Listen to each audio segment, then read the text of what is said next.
The morning sun cast long shadows across the palace courtyard as Sergeant James Mitchell adjusted his red tunic for the final time. After 37 years of devoted service to the British royal family, today marked his last day as a member of the Queen's Guard. His weathered hands trembled slightly as he fastened the golden buttons, each one polished to perfection, despite the emotional weight pressing down on his chest. James had served through 3 different monarchs, witnessed countless ceremonies, and stood guard during some of the most significant moments in modern British history. His colleagues often joked that he was more loyal to the crown than his own family, and perhaps there was truth in that statement. The royal family had become his family, and the palace grounds were more familiar to him than his own modest flat in South London. The statue of Queen Elizabeth II stood majestically in the center of the memorial garden, unveiled just 2 years after her passing. James remembered that day vividly, the solemn ceremony, the tears in King Charles's eyes, and the promise he had made to himself to protect her memory with the same dedication he had shown while she was alive. The bronze figure captured her essence perfectly, from her gentle smile to the way she held her hands, and James made it his personal mission to ensure it remained pristine. Every morning for the past 2 years, James would walk past the statue during his patrol, sometimes pausing to straighten the flowers that well-wishers left at its base. He would whisper a quiet greeting, as if Her Majesty were still there to hear him. His fellow guards understood this ritual and respected it, knowing that James had served longer than most and had earned the right to his personal moments of remembrance. Queen Camilla had been making more public appearances lately, settling into her role with grace and determination. However, not everyone had embraced her position with the same enthusiasm that James had witnessed during Queen Elizabeth's reign. Social media buzzed with criticism, and protesters occasionally gathered outside palace gates with signs and chants. James had noticed the tension building over recent months, but nothing could have prepared him for what was about to unfold. The morning started like any other, with James conducting his usual inspection rounds. The palace staff moved about their duties with quiet efficiency, preparing for another day of royal engagements. Tour groups were already forming outside the gates, cameras ready to capture glimpses of royal life. James took pride in being part of the spectacle that drew millions of visitors to London each year, representing the stability and tradition that the monarchy embodied. As he approached the memorial garden, James noticed an unusual commotion near the Queen's statue. A small crowd had gathered, their voices rising in animated discussion. His training kicked in immediately, and he quickened his pace while maintaining the dignified bearing expected of a Queen's Guard. Years of experience had taught him to assess situations quickly and respond appropriately to any threat to royal property or dignity. What James saw next would haunt him for the rest of his life. Queen Camilla stood before the statue with a can of red paint in her hand, her face twisted with an expression of anger and frustration that seemed completely out of character. Palace staff members stood frozen nearby, unsure of how to respond to such an unprecedented situation. The morning light caught the wet paint as it dripped down the bronze face of Queen Elizabeth, creating crimson streaks that looked disturbingly like tears. James felt his world crumble in that instant. The woman he had sworn to protect and serve was destroying the memorial of the woman he had loved and respected above all others. His mind struggled to process the scene before him, searching for some logical explanation that would make sense of this nightmare. Perhaps it was a mistake. Perhaps someone was forcing her to do this. Perhaps his eyes were playing tricks on him after so many years of faithful service. The crowd of onlookers began to murmur and point, some raising their phones to record the shocking scene. James realized that within minutes, images of this moment would be circulating around the world, damaging not just Queen Camilla's reputation, but potentially undermining the entire monarchy. His protective instincts warred with his shock and heartbreak as he tried to determine the best course of action. Queen Camilla seemed oblivious to the growing crowd and continued her work with deliberate strokes, covering the statue's chest and arms with the red paint. Her breathing was heavy, and James could see perspiration on her forehead despite the cool morning air. Whatever had driven her to this act was clearly consuming her completely, making her forget everything about royal protocol and public dignity. James stepped forward, his voice barely above a whisper as he addressed the Queen. "Your Majesty, perhaps we should step away from here," he suggested, hoping to guide her to a more private location before the situation escalated further. His years of training had not prepared him for anything like this, and he found himself improvising desperately to protect both queens, the living one whose reputation hung in the balance, and the memory of the one whose statue was being defiled. The paint can slipped from Camilla's hands and clattered to the ground, splattering red drops across the white marble base of the memorial. She looked up at James with wild eyes, as if seeing him for the first time. And for a moment he glimpsed the torment that had driven her to this desperate act. Behind her public facade of royal composure lay a woman struggling with pressures and expectations that few could understand. Palace security began to move in, their faces grim with the knowledge that they were witnessing a crisis that could shake the foundation of the monarchy itself. James positioned himself between the Queen and the growing crowd, using his imposing figure to shield her from the cameras and curious stares. His mind raced with the implications of what had just occurred and what it would mean for everyone involved. The red paint continued to drip from Queen Elizabeth's statue, each drop marking another second of a moment that would be remembered long after James hung up his uniform for the final time. As he looked at the defaced memorial of the woman he had served so faithfully, he felt something break inside his chest, a combination of loyalty, duty, and heartbreak that would change him forever. The immediate aftermath of the incident unfolded like a carefully choreographed dance of damage control. Palace officials appeared seemingly from nowhere, their faces pale with shock as they quickly assessed the situation. James watched as they formed a protective circle around Queen Camilla, gently but firmly guiding her away from the defaced statue toward a private entrance to the palace. Her steps seemed unsteady, as if she was walking through a dream rather than facing the harsh reality of what she had just done. Within minutes, maintenance crews arrived with cleaning supplies and tarps to cover the statue from public view. James remained at his post, following protocol even as his heart shattered with each passing moment. The tourists and photographers pressed closer, trying to capture images of the covered memorial, but palace security had moved quickly to establish a perimeter. Still, James knew it was too late. Several people had already recorded the incident on their phones, and social media would soon explode with the shocking footage. Dr. Margaret Thornfield, the palace's chief psychologist, was summoned immediately to assess Queen Camilla's mental state. She had worked with various members of the royal family over the years, helping them navigate the unique psychological pressures that came with their positions. As she hurried through the palace corridors toward the Queen's private chambers, she mentally prepared herself for what could be the most challenging case of her career. The Queen sat in her private sitting room, staring out the window at the garden where the now-covered statue stood. Her hands were still stained with red paint, and she made no effort to clean them. Dr. Thornfield entered quietly, noting the defeated posture and distant expression that suggested someone processing a profound psychological break. The room felt heavy with unspoken emotions and the weight of consequences that were already beginning to unfold. "Your Majesty," Dr. Thornfield began softly, settling into a chair across from Camilla, "can you tell me what happened this morning?"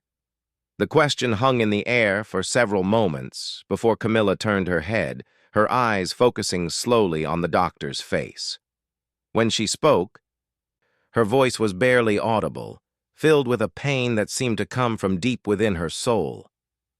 "I couldn't take it anymore," Camilla whispered, her words carrying the weight of years of suppressed frustration and hurt.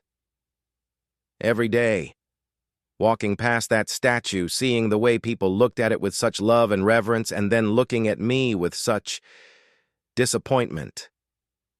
I felt like I was living in her shadow, competing with a ghost, trying to fill shoes that everyone believed were too big for me. Dr. Thornfield listened carefully, recognizing the signs of someone who had been struggling with intense psychological pressure for far longer than anyone had realized. The public's perception of Queen Camilla had always been complicated, marked by her history with King Charles and the lasting love the British people held for Queen Elizabeth II. The pressure to live up to such an beloved predecessor would have been overwhelming for anyone, but the public nature of royal life made it exponentially more difficult. Meanwhile, James remained at his post outside, but his composure was beginning to crack. Fellow guards noticed his unusual behavior, the way his hands shook slightly, how he kept glancing toward the covered statue, and the tears that threatened to spill from his eyes despite his rigid military bearing. Sergeant William Davies, a younger guard who had served under James's mentorship for several years, approached him with concern. "Sergeant Mitchell, perhaps you should take a break," Davies suggested quietly, recognizing the emotional toll the morning's events had taken on the veteran guard. James shook his head firmly, his sense of duty overriding his personal anguish. He had never left his post early in 37 years of service, and he wasn't about to start on his final day, regardless of the circumstances. Inside the palace, emergency meetings were being called at the highest levels. King Charles was immediately informed of the incident, and his reaction was one of shock mixed with deep concern for his wife's well-being. Palace communications experts worked frantically to develop a strategy for addressing the inevitable media storm, while legal advisors discussed the potential ramifications of what could be considered an act of vandalism against a royal monument. The news broke on social media within an hour of the incident. Videos of Queen Camilla vandalizing Queen Elizabeth's statue spread like wildfire across platforms, accompanied by hashtags and commentary that ranged from shocked disbelief to harsh criticism. News outlets picked up the story immediately, with reporters scrambling to reach the palace gates for statements and reactions. The incident dominated headlines around the world, sparking debates about mental health, royal pressures, and the ongoing challenges facing the modern monarchy.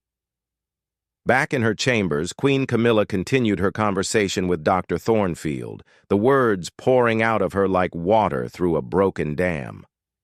She spoke of sleepless nights spent worrying about public perception, of the constant comparison to her predecessor, and of the suffocating weight of trying to be someone she felt she could never become. The red paint on her hands seemed to symbolize all the anger and frustration she had been hiding behind her public mask of royal composure. "I never wanted to hurt her memory," Camilla explained, her voice breaking with emotion. "Elizabeth was nothing but kind to me, especially in those final years. But I felt like I was drowning in expectations, constantly being measured against someone who was perfect in the public's eyes. I thought if I could just make the comparison stop, make people see that we're different people, maybe I could breathe again." James, still standing guard outside, began to attract the attention of reporters who had gathered at the palace gates. His reputation as the longest-serving member of the Queen's Guard made him a target for those seeking quotes and reactions. However, his commitment to protocol and his personal anguish kept him silent, even as cameras flashed and reporters shouted questions about what he had witnessed. The weight of the morning's events pressed down on him like a physical force. This was not how he had envisioned ending his distinguished career. Instead of a dignified farewell ceremony, He was standing guard over a crisis that threatened to shake the very foundations of the institution he had devoted his life to protecting. The irony was not lost on him. On his final day, he found himself protecting the monarchy from itself. Dr. Thornfield continued her assessment of Queen Camilla, recognizing the signs of a severe psychological break brought on by sustained pressure and stress. The Queen's actions, while shocking and inappropriate, were consistent with someone who had reached a breaking point after years of internal struggle. The challenge now would be helping her heal while also addressing the public relations disaster that was unfolding outside the palace walls. As the hours passed, the full scope of the incident's impact began to become clear. International news networks picked up the story, royal commentators offered their analysis and speculation, and social media buzzed with reactions ranging from sympathy to outrage. The monarchy, which had weathered countless storms throughout its long history, faced yet another test of its resilience and ability to adapt to modern challenges. James watched the sunset paint the sky in shades of red that reminded him uncomfortably of the paint that had stained Queen Elizabeth's statue. His final day of service was drawing to a close, but the emotional impact of what he had witnessed would stay with him forever. As he prepared to pass his duties to the next generation of guards, he wondered what kind of monarchy they would be protecting and whether the institution could survive this latest crisis with its dignity intact. The following morning brought no relief from the storm that had engulfed the palace. James arrived for what should have been a routine handover ceremony, but instead found himself walking into a media circus that stretched for blocks around the palace gates. Reporters from around the world had descended on London overnight, and the usual tourist crowds had swelled with curious onlookers hoping to catch a glimpse of the ongoing drama. The weight of his impending retirement felt insignificant compared to the crisis consuming the monarchy he had served so faithfully. Inside the palace, King Charles sat in his private study, aged beyond his years by the events of the previous day. The official statement released by the palace communications team had been carefully crafted to acknowledge the incident while emphasizing Queen Camilla's commitment to mental health treatment and her respect for Queen Elizabeth's memory. However, Charles knew that words could not undo the damage that had been done, both to his wife's reputation and to the institution itself. Dr. Thornfield had spent the night working with Queen Camilla, and her preliminary assessment painted a picture of someone who had been struggling with severe psychological distress for months, possibly years. The pressure of following in Queen Elizabeth's footsteps, combined with persistent public criticism and the weight of royal expectations, had created a perfect storm of mental health challenges that had finally erupted in the most public way imaginable. James made his way through the palace corridors toward the memorial garden, where restoration experts were already at work on the defaced statue.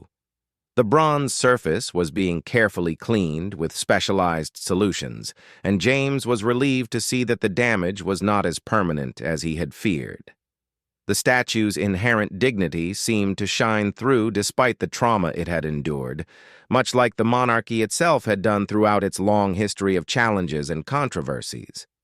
The restoration team worked with reverent precision, treating each inch of the statue as if it were a sacred relic. Master craftsman David Morrison, who had overseen the statue's original installation, had been called in to ensure that every trace of the vandalism was removed without damaging the underlying bronze. His hands moved with practiced skill as he applied gentle cleaning compounds, occasionally pausing to wipe away what might have been perspiration or tears from his own eyes. "She'll be beautiful again," Morrison assured James as the veteran guard approached. "Bronze is resilient, much like the Queen herself was. This incident won't define her legacy any more than the troubles during her lifetime diminished her reign." His words carried a weight of professional confidence, but James could see the sadness in the craftsman's eyes as he worked to undo the damage that had shocked the world. Meanwhile, Queen Camilla had agreed to a comprehensive mental health treatment program under Dr. Thornfield's supervision. The decision to seek help publicly was controversial among palace advisors, with some arguing that it would be seen as weakness, while others believed it could help normalize discussions about mental health struggles. Camilla herself insisted on transparency, feeling that hiding her treatment would only perpetuate the cycle of pressure and secrecy that had contributed to her breakdown. The public reaction continued to evolve as more details emerged about the Queen's psychological state. Mental health advocates praised her decision to seek treatment openly, while traditionalists expressed concern about the monarchy's stability. Social media debates raged between those calling for compassion and understanding and others demanding accountability for what they saw as an unforgivable breach of royal protocol and respect for Queen Elizabeth's memory. James found himself caught between these competing narratives as he prepared for his retirement ceremony.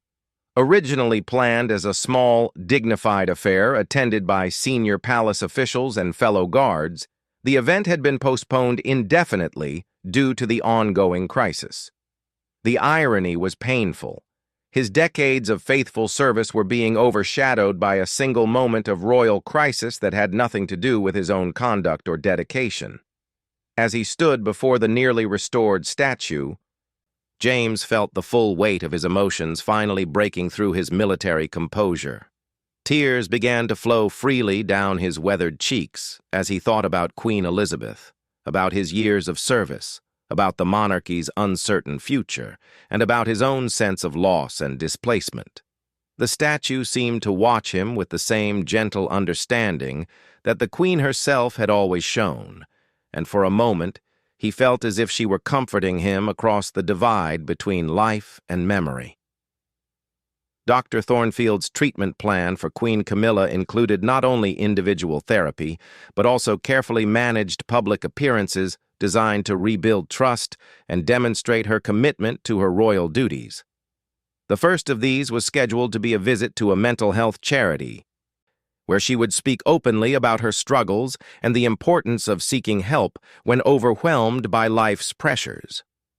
The palace communications team worked around the clock to manage the narrative, emphasizing the Queen's humanity and vulnerability, while also highlighting her dedication to using her experience to help others facing similar challenges. It was a delicate balance, attempting to turn a moment of profound public embarrassment into an opportunity for positive change and greater understanding of mental health issues. James was approached by several news outlets seeking interviews about his reaction to the incident and his long years of service to the royal family. He declined all requests, maintaining the dignified silence that had characterized his entire career.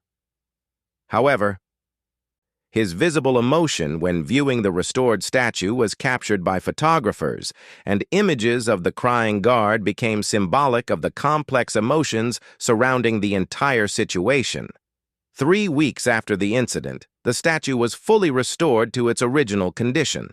A small rededication ceremony was held, attended by King Charles, a recovering Queen Camilla, and a select group of palace staff including James, who had finally agreed to accept his retirement honors.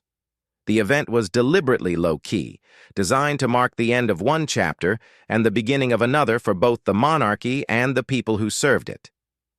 Queen Camilla's remarks at the ceremony were brief but heartfelt. She spoke about the importance of mental health awareness, her deep respect for Queen Elizabeth's memory, and her commitment to serving the British people with renewed strength and wisdom. Her voice carried the weight of someone who had faced their darkest moment and emerged determined to find meaning in the experience. James received his retirement recognition in the shadow of the statue he had watched being vandalized and restored. As King Charles presented him with his service medal, the monarch quietly thanked him not only for his decades of faithful duty, but also for his discretion and dignity during the recent crisis.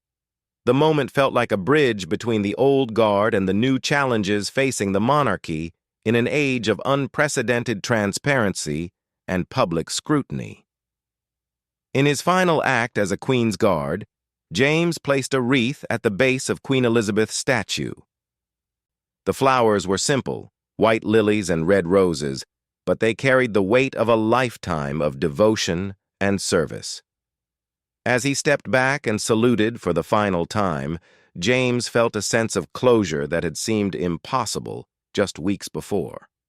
The monarchy would survive this crisis, as it had survived countless others, and new guardians would take up the watch he was finally laying down.